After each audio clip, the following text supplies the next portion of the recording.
Hi, I'm José Valim, and today I want to introduce you to Tidewave.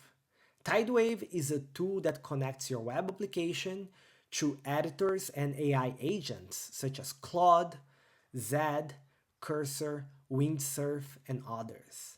We do that by embedding a model context protocol server within your running web application. This allows those tools, such as your editor, to go beyond the static understanding of the code to actually see and introspect what is happening at runtime. Tidewave is currently available for Phoenix and Rails with more frameworks coming soon, and it is open source. Let's give it a try. All right, so in front of me, I have a brand new Phoenix application that I just generated. I ran the authentication generators, so I have my account and I have the settings page. And because this is going to be a regular software as a service, one of the things that I want to do is to add some pricing plans to this page, okay? So we're going to use Cloud Desktop for that. And you're going to see that by using Tidewave, we can convert something like Claude Desktop into a full coding agent, all right? So here we have the prompt, I'm building a SaaS, please add a pricing selector with common options to the live view page I'm currently looking at. Once you're done with the changes, run mix compile in the shell to see everything is working fine and fix it if not. And you can see that Tidewave is connected, that's why we have all those tools. So let's run this and see what is going to happen. All right, so one of the first things that we want to do is to list project files. This is something your editor would do as well, okay?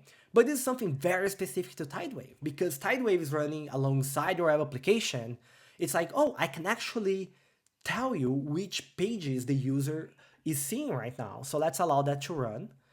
And yeah, it got the page and it's infer and then it got that, oh, it's running the demo web user live settings page. So it's already going ahead, reading that file. And now it's going to go ahead, read the files, get all the context that it needs. So there's something that I'm not sure we are going to see in the editor right now. I'm not sure if it's going to use this tool. But another tool that I see it using a lot as I'm using Tidewave locally is that we have, for example, things to return the location of a given module. A bunch of agents, what they have to do for those cases, that they have to index your code base. But because your web application is running, your programming language, yes, we want to edit files, your programming language know where things are defined, right?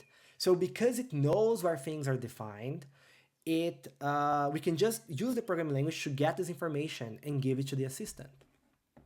All right, so it's going ahead, it's making changes, and it introduced invalid syntax, which can happen. But the hope is that now it thinks it's done. It's going to run mix compile as we asked using the shell command. And it's going to see, yeah, there is a compilation error, right? So it will hopefully fix the compilation error.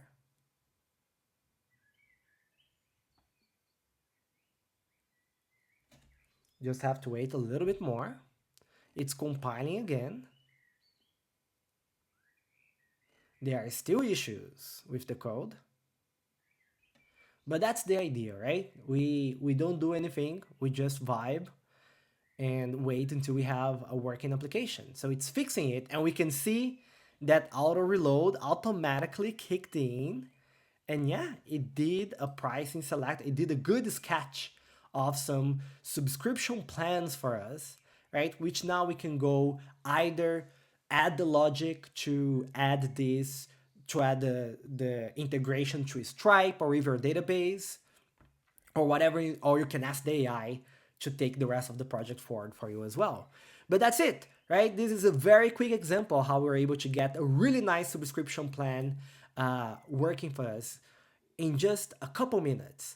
And I also want to say that we are showing Tidewave with Cloud Desktop on purpose, right? To show, look, it's just Cloud Desktop. It's not a coding agent. But when you plug it to your editor, you're also going to have all those extra powers as well. So thanks for watching and see you next time.